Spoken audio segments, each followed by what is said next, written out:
General Keth stood before the massive viewing screen in the war room. The blue planet Earth floated in space, looking peaceful and quiet. But Keth knew better. This small world held billions of dangerous creatures called humans. For 100 years, his people had studied these beings. Today, the invasion would finally begin. The Vorthak Empire ruled 12 star systems. They had conquered worlds across the galaxy. Their technology was far beyond what most species could imagine. Energy, weapons that could melt mountains, ships that traveled faster than light, armor that could stop any attack. Yet Earth worried them. Commander Yule walked into the room carrying a data pad. His scales gleamed under the artificial lights of the command ship. The Destroyer of Worlds was the largest vessel in the Vorthak fleet. It could destroy entire cities with one shot from its main weapon. "General, the final reports are ready," Yule said. His voice carried the confidence of someone who had trained for this moment his entire life. Keth nodded. "Show me what we know about human warfare." The screen changed to show images from Earth. Soldiers in green uniforms crawled through mud. Tanks rolled across battlefields, leaving deep tracks in the dirt. Explosions filled the air as humans fought, each other with primitive weapons. The images came from something humans called World War II. "Look at their weapons," Yule pointed at the screen. "Metal tubes that fire small pieces of metal. They call them guns. Their vehicles move on wheels and tracks. They burn fuel to make them work. Very simple technology." Dr. Nara entered the room. She was the smartest Vorthak in the Empire when it came to studying other species. Her 4 eyes examined the data flowing across smaller screens around the room. "I have been watching their communications for decades," Nara said. "Humans are violent by nature. They fight constantly. Wars happen every few years, but their weapons are weak. Our energy shields can stop their bullets easily." Keth studied the images more carefully. Humans looked fragile. They had only 2 arms and 2 legs, no natural armor or claws. Their skin was soft and pink. Yet something about them made other alien species afraid. "Why do the Zilani avoid Earth?" Keth asked. "They have explored every system in this region except this one." Nara touched her data pad, bringing up more information. "Fear of the unknown, General. Humans broadcast strange signals into space. The Zilani think these signals might be warnings, but we have decoded them. They are just entertainment programs and news reports." The war room filled with the sounds of human music and voices speaking in different languages. The Vorthak had learned to understand human speech from these transmissions. English seemed to be the most common language, so they had focused on that one. "Their military strategy is basic," Yule continued his report. "They march in straight lines. They build walls and hide behind them. When they attack, they run forward while shooting. No complex tactics, no advanced planning." Commander Yule had spent 50 years training Vorthak soldiers to fight humans. The training centers on their homeworld had exact copies of human weapons and vehicles.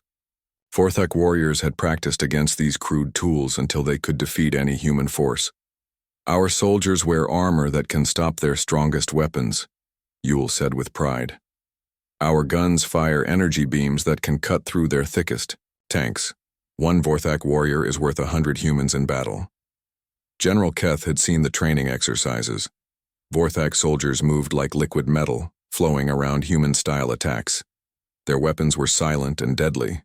Their armor made them look like walking statues of war. Dr. Nara pulled up images of human cities. Tall buildings made of concrete and steel reached toward the sky. Roads filled with vehicles carrying humans to their daily work. Everything looked orderly but weak. "Their cities have no energy shields," Nara explained. "No defensive weapons. They rely on something called police to keep order. These police carry the same simple guns as their military. We could take any human city in minutes." The plan was perfect. 50,000 Vorthak warriors would drop from the sky and transport ships. They would land near major human cities and demand surrender. If humans refused, the warriors would demonstrate their superior weapons. Fear would make the humans give up quickly. "What about their space defenses?" Keth asked. Yule almost laughed. "General, They have satellites that can barely leave their atmosphere. Their rockets burn chemical fuel and move very slowly. It takes them days to reach their own moon. They have never traveled to other star systems. The communications officer announced that all ships were ready for the jump to Earth. 50 massive vessels waited in formation. Each ship carried 1,000 warriors. The fleet also included supply ships, medical ships, and command vessels like the Destroyer of Worlds. General Keth looked at his officers. These Vorthak had trained their entire lives for this moment. They had studied every human war. They knew every human weapon. They understood human tactics and weaknesses. 100 years of preparation ends today, Keth announced. Our ancestors first detected radio signals from Earth a century ago. Since then, we have watched and learned. We know everything about human civilization. The fleet moved into position for the hyperspace jump. Energy built up in the massive engines. Space around the ships began to bend and twist as they prepared to travel faster than light. The humans will not expect us, Dr. Nara said.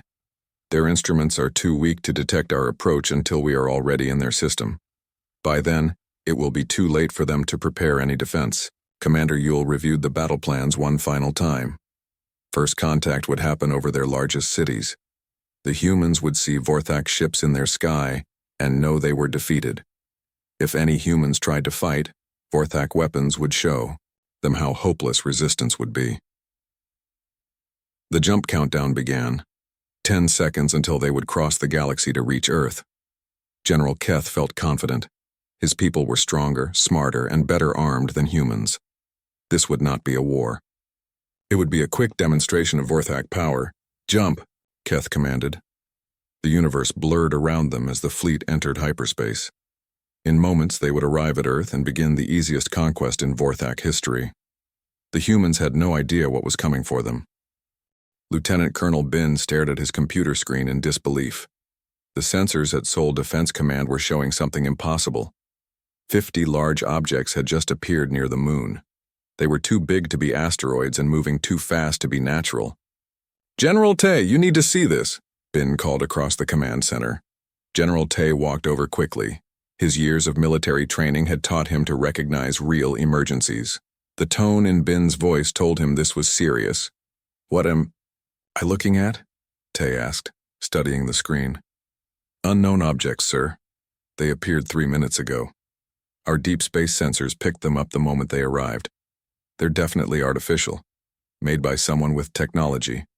The command center buzzed with activity. Officers sat at dozens of computers analyzing data from satellites and sensors around the world. Red warning lights flashed on the main display board. This was the first time in human history that the alien contact protocols had been activated. Major Saul ran up to General Tay with a printed report. Sir, the objects are ships. 50 vessels, each one about 2 kilometers long. They're moving toward Earth at a steady speed. General Tay felt his stomach drop. Every military officer on Earth had trained for this possibility, but no one really believed it would happen. Alien contact was supposed to be decades away, maybe centuries. Are they responding to our communications? Tay asked. Not yet, sir. We've tried radio signals on every frequency. Nothing back from them. Captain Min was already suiting up in the pilot ready room. She commanded the experimental stealth squadron. Her ships were the newest technology Earth possessed. They could fly faster than anything else humans had ever built, and their stealth systems made them nearly invisible. Captain, I want you to get close to those ships. General Tay spoke through the communication system. But stay hidden. We need to know what we're dealing with. Min's fighter launched silently from the underground base. The ship climbed rapidly, through Earth's atmosphere and into space. Her instruments showed the alien fleet clearly now. The ships were beautiful and terrifying at the same time. They had smooth, curved surfaces that reflected light like metal. Energy patterns glowed along their hulls. Back in the command center, Lieutenant Colonel Bin was coordinating with defense forces around the world. Every major military base was now on full alert. Missile silos opened their doors. Fighter jets took off from airfields on every continent. The Americans are moving their Pacific Fleet, Bin reported. The Europeans are activating their space defense grid. Everyone is taking this seriously. Dr. Young sat at her computer terminal running analysis programs on the alien ships. She was Earth's leading expert on theoretical alien technology. Her job had always been to guess what aliens might use for weapons and defenses.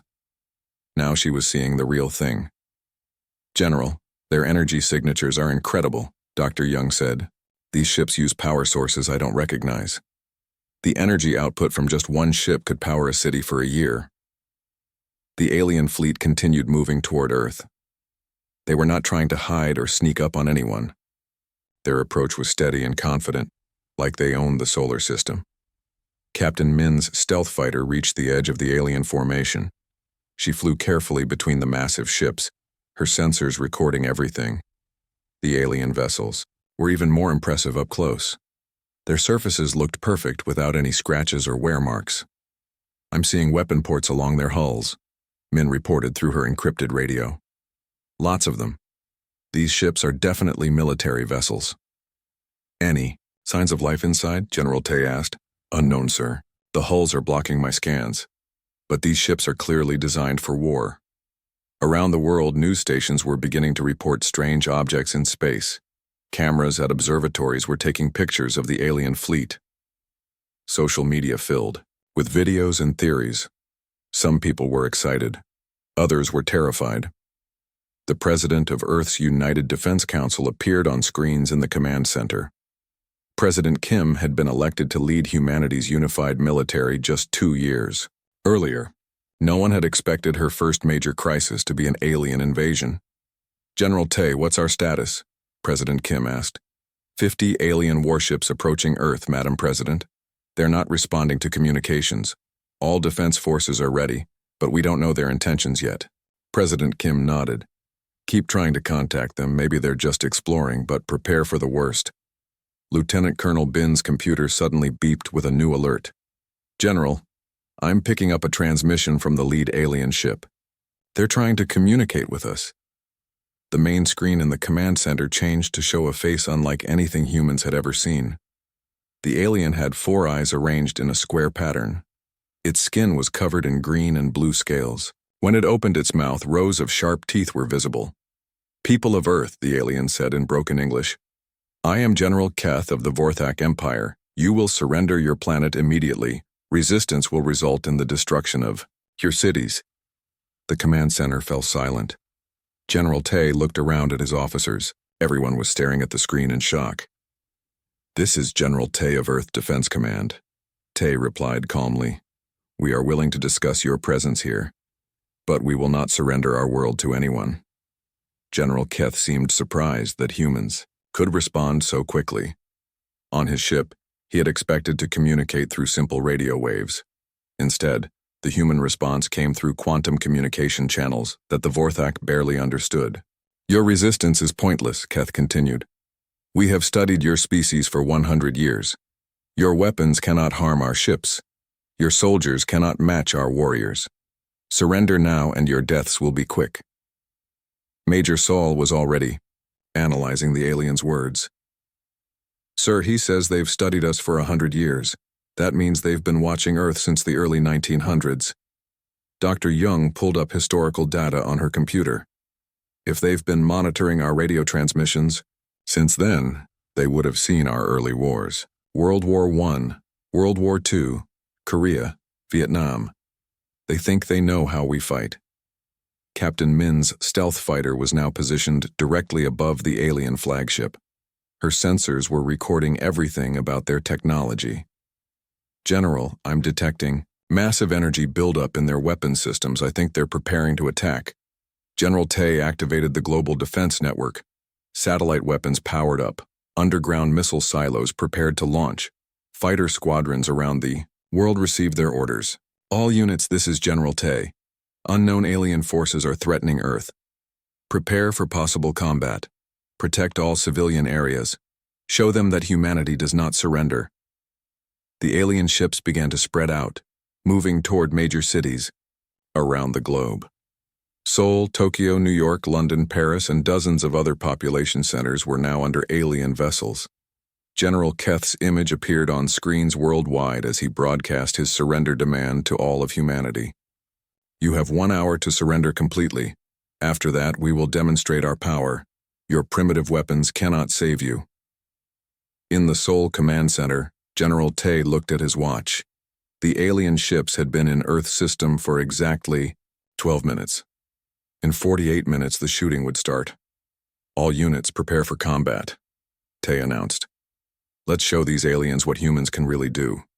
General Keth waited for the humans to respond to his surrender demand. On his command ship, Vorthak officers watched their instruments carefully. They expected to see human military forces gathering with their primitive tanks and aircraft. Instead, their sensors showed something very different. General, Commander Yule said, looking confused at his screen. The human military is not moving the way we expected. Their response patterns are unusual. Dr. Nara was studying communication intercepts from Earth. Her 4 eyes widened as data flowed across her displays. General, something is wrong with our intelligence. The humans are using quantum communication networks. This technology should not exist on their world. On Earth, President Kim stood in the Global Command Center in Geneva. The room was filled with screens showing defense positions around the world. She pressed a button and spoke directly to the alien fleet. General Keith of the Vorthak Empire, President Kim said in perfect Vorthak language. This is President Kim of Earth's United Defense Council. We received your surrender demand. Our answer is no. General Keth nearly fell from his command chair. The human leader was speaking his native language perfectly. No clicks or mispronunciations that he expected from such a primitive species. How? Do you know our language? Keth demanded. We decoded it 12 minutes ago, President Kim replied calmly. Our artificial intelligence systems analyzed your speech patterns and translated your entire linguistic database.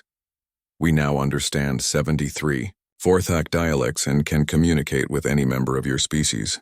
Commander Yule looked at his instruments in panic. General, that's impossible. It took our best linguists years to learn human languages.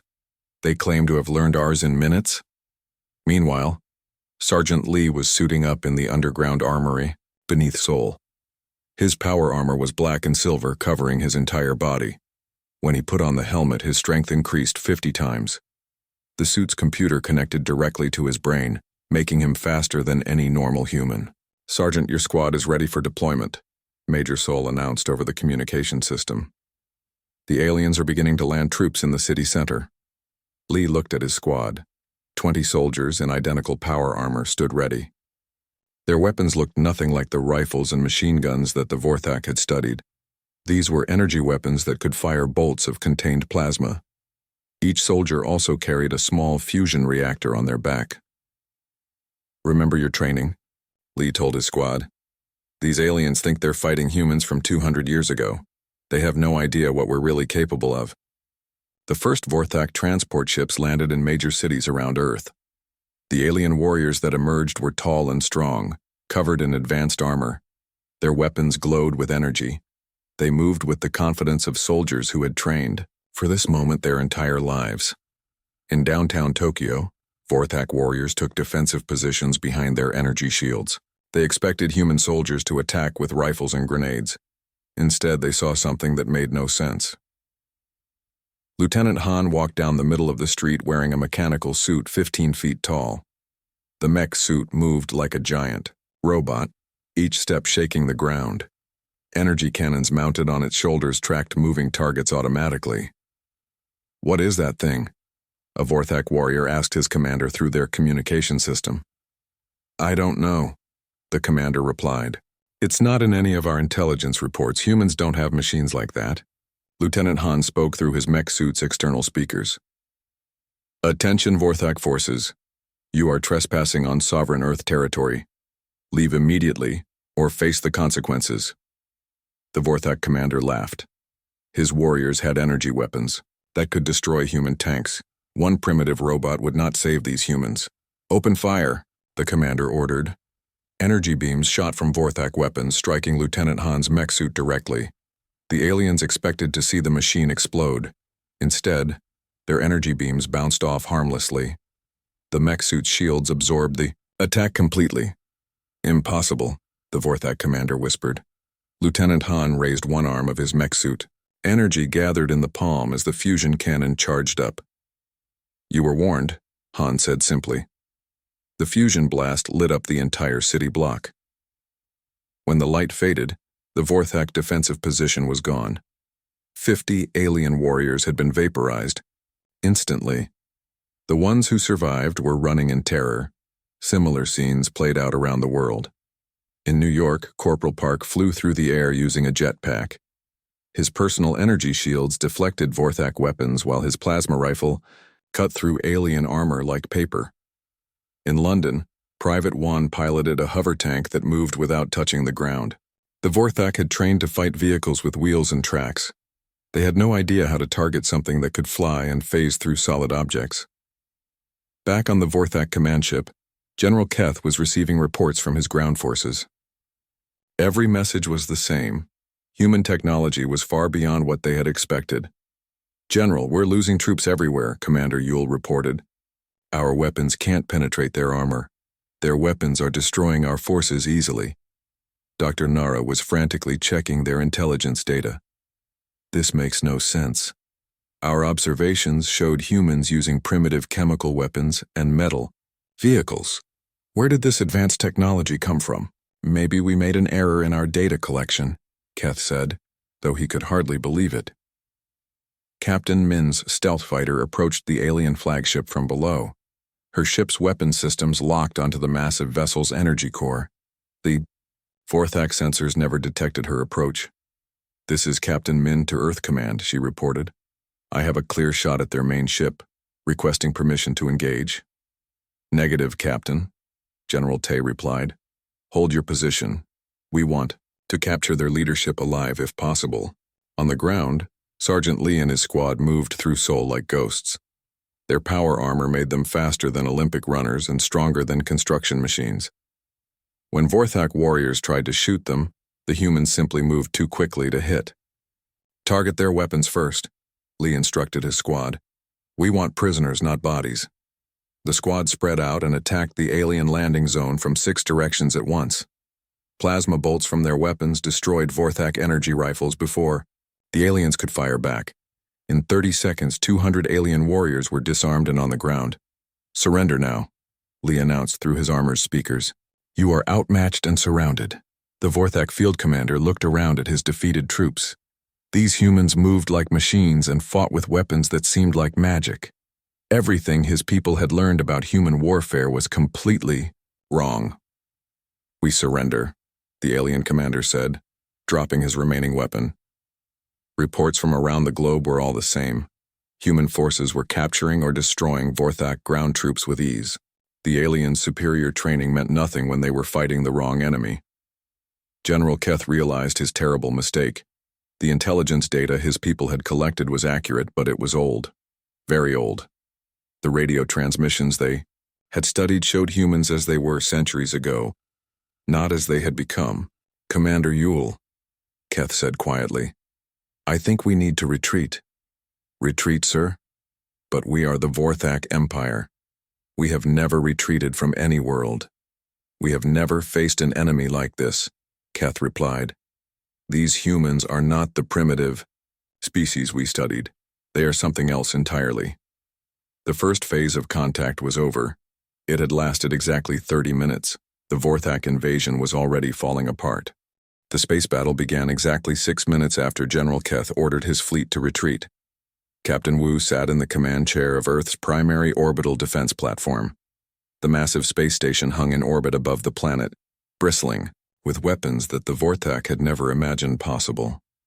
"All defensive platforms are online," Wu reported to General Tay. "We have clear targeting solutions on all 50 alien vessels." The Vorthak fleet was turning away from Earth, their engines glowing as they prepared to escape. General Keth had realized his mistake too late. His ground forces were already defeated or captured. Now he needed to save what remained of his invasion. "Fleet, let them leave." President Kim's voice came through the communication system. "We don't need to destroy them all." "Madam President," Captain Wu replied, "they came here to conquer us. If we let them go, they might come back with more ships. Then we'll stop them again," President Kim said simply. "But right now, let's see if they're willing to talk." On the Vorthak flagship, Commander Yule was trying to make sense of his sensor readings. The humans had massive weapons platforms in orbit around their planet. The energy signatures were unlike anything the Vorthak had ever encountered. "General, the human orbital defenses are tracking our movement," Yule reported. "Their weapons are locked onto our ships, but they're not firing." Dr. Nara was still analyzing the data from their failed ground assault. "General, I've been reviewing our intelligence collection methods. I think I know what went wrong." "Explain," Keth said grimly. "The radio transmissions we intercepted and studied, they were historical records. Entertainment programs about past human wars. We spent 100 years training to fight humans from their ancient history, not their current military."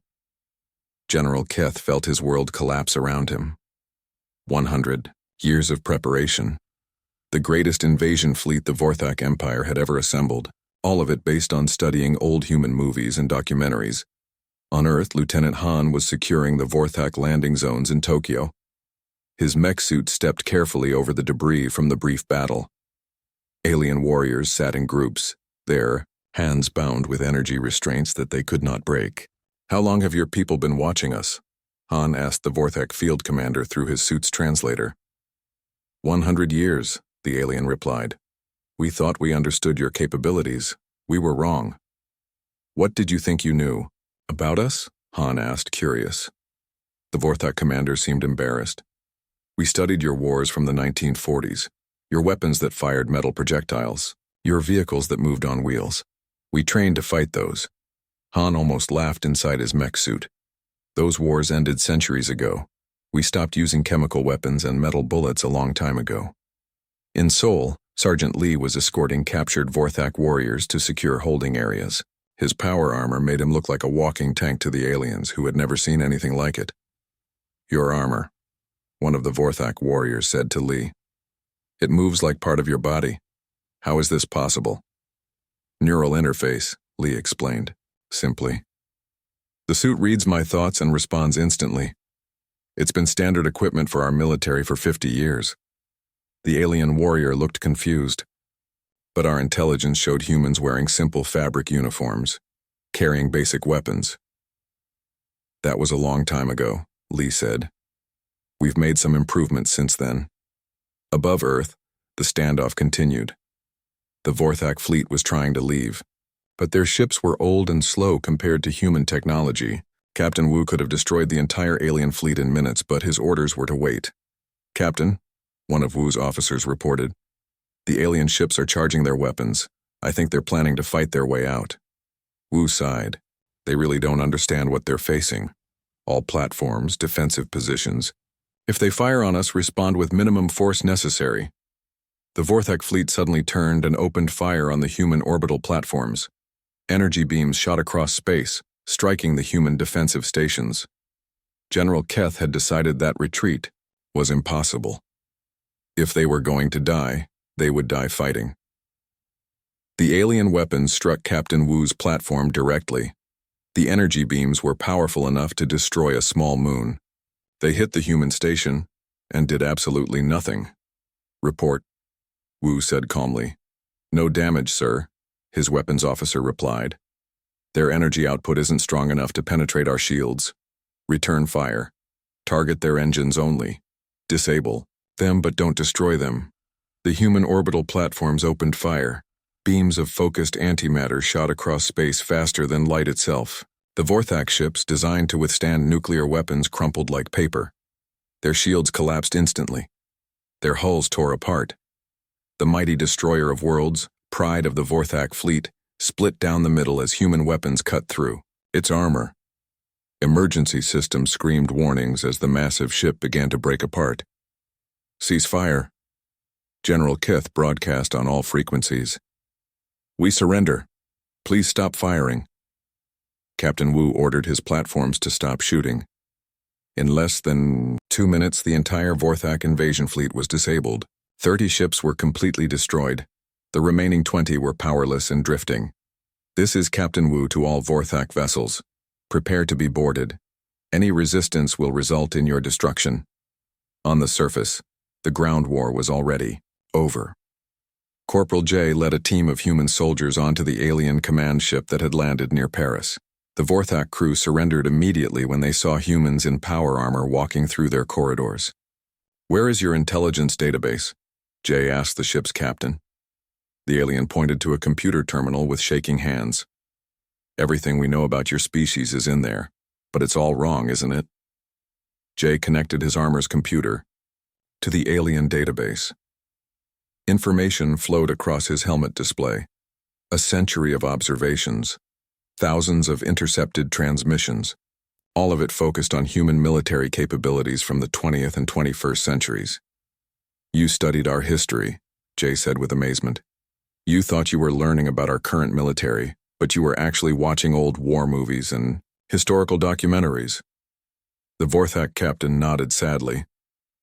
"We thought we were so clever, watching your species without being detected, learning all your secrets. We never realized the signals we were intercepting were from your past." "Major, Saul received reports from teams around the world. Every Vorthak landing site was secure. Every alien warrior was captured or dead.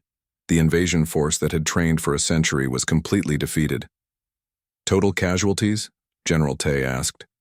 17 humans injured, sir. No deaths. We have approximately 800 Vorthak prisoners. The rest of their ground forces were eliminated when their landing ships were destroyed." General Tay looked at his watch. The shooting had started 4 minutes ago. The entire war was now over. Dr. Jung was analyzing captured Vorthak technology in her laboratory. The alien weapons were advanced, but not beyond human understanding.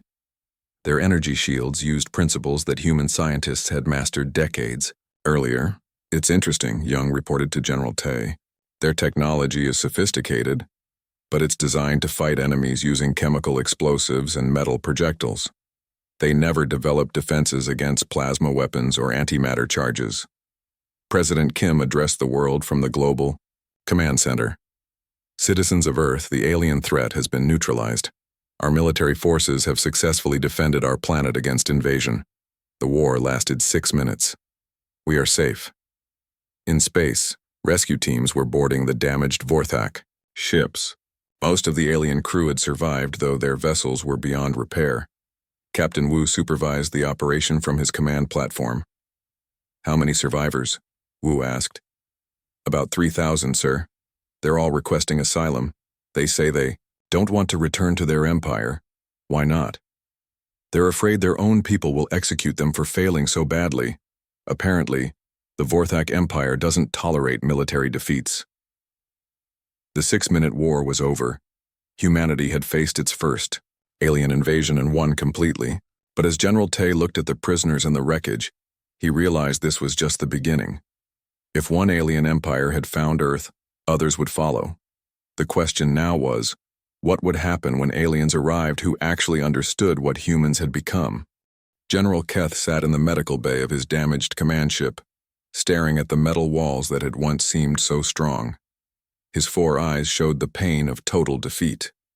Around him, the surviving members of his crew waited for the humans to decide their fate. "General," Dr. Nara said quietly, "I've calculated our losses. 47,000 warriors dead or captured, 30 ships destroyed. The greatest military disaster in Vorthak history." Keth nodded slowly. For 100 years, his people had planned this invasion. They had studied human warfare, they had built the perfect weapons, they had trained the perfect soldiers, and they had failed completely in 6 minutes. "How could we have been so wrong?" Keth asked. Commander Yule limped over to them, his leg injured when their ship was damaged. "General, I've been thinking about this. The humans didn't just defeat us. They completely outmatched us. Their technology is centuries ahead of ours." On Earth, Corporal J was deep inside the captured Vorthak database. His power armor's computer was translating alien files and displaying them on his helmet screen. What he found made him understand just how badly the aliens had miscalculated. "Major Saul," Jay reported through his communication system, "you need to see this. The aliens have detailed files on human military history, but it's all from 200 to 500 years ago." "What do you mean?" Sewell asked. "They have perfect information about World War II, the Korean War, Vietnam, even conflicts from the early 2000s, but nothing recent. They thought we were still using gunpowder weapons and diesel engines. Major Saul realized the implications immediately. They spent a century preparing to fight an enemy that no longer existed. In the Seoul Command Center, General Tae was meeting with President Kim and other world leaders through video conference. The President of the United States, the Premier of the European Union, and leaders from every major nation were present. The question now, President Kim said, is what we do with this information. If one alien empire found us, others will too. General Tae pulled up a star map on the main screen. Based on the Vorthak navigation data, Earth sits in what they call the silent zone. Most alien civilizations avoid this region of space. Why? Asked the American president. Fear, Tae replied. According to the Vorthak records, several species have detected radio signals from Earth over the past century, but instead of investigating, they've stayed away. Dr. Jung had been analyzing the alien technology and cultural databases. I think I understand what happened. Other alien species have been monitoring our radio transmissions just like the Vorthak. But unlike the Vorthak, they realized the signals were getting more advanced over time. Meaning? President Kim asked. They've been watching our technological development. They know we went from simple radio to quantum communications in just 100 years. Most species take thousands of years to make that kind of progress. Lieutenant Han was still in Tokyo, supervising the cleanup of the battle zone. His mech suit had been damaged during the fight, but it was already repairing itself using nanobots. The captured Vorthak warriors watched in amazement as the machine literally healed its own wounds. How is your suit doing that? One of the alien prisoners asked. Self-repair systems, Han explained. Standard on all our equipment. If something breaks, it fixes itself. The Vorthak warrior looked confused. But that would require technology we can barely imagine. How long have humans possessed such capabilities? About 30 years for the basic systems, Han said. We've been improving them constantly. 30 years? The alien repeated. We've been working on similar technology for 3 centuries and still haven't perfected it. Captain Wu was coordinating the recovery of alien survivors from the destroyed ships in space. Human rescue teams worked quickly and efficiently, pulling Vorthak crew members from the wreckage. The aliens were surprised by how gently the humans treated them. Why are you helping us? Asked a Vorthak engineer who had been pulled from his dying ship. Because you're injured and we can help, the human rescue worker replied simply. But we came here to conquer your world. We plan to enslave your species. The human medic shrugged. That was your choice. Our choice is to act like civilized beings. Back on the Vorthak command ship, General Keth was starting to understand the scope of his mistake. The humans weren't just more advanced than expected. They were operating on a completely different level of civilization. Dr. Nara, Keth said, show me the analysis of their communication systems. Nara pulled up data on her surviving computer tablet. General, they don't just have quantum communications. They have artificial intelligence systems that can translate any language in minutes. They have computers that think faster than biological brains. How fast? Their AI systems processed our entire linguistic database and learned to speak perfect Vorthak in 12 minutes. It would take our best linguists years to achieve the same level of fluency in a human language. Commander Yule was looking at tactical data from the brief battle. General, look at this. The humans didn't use their most powerful weapons against us. What do you mean? Their orbital platforms have weapon systems we've never seen before. Antimatter cannons, quantum disruptors, gravity manipulators. But they only use the minimum force necessary to disable our ships. General Keth felt a chill run through his scales. They were holding back? Yes, sir. If they had wanted to destroy us completely, we would have been vaporized before we could even surrender. On Earth, Admiral Park was reviewing the strategic implications of the alien contact. She sat in the Pentagon with military leaders from around the world, planning humanity's next steps. The aliens had detailed intelligence on our military capabilities, Park said, but their intelligence was centuries out of date. This suggests other alien civilizations might have the same problem.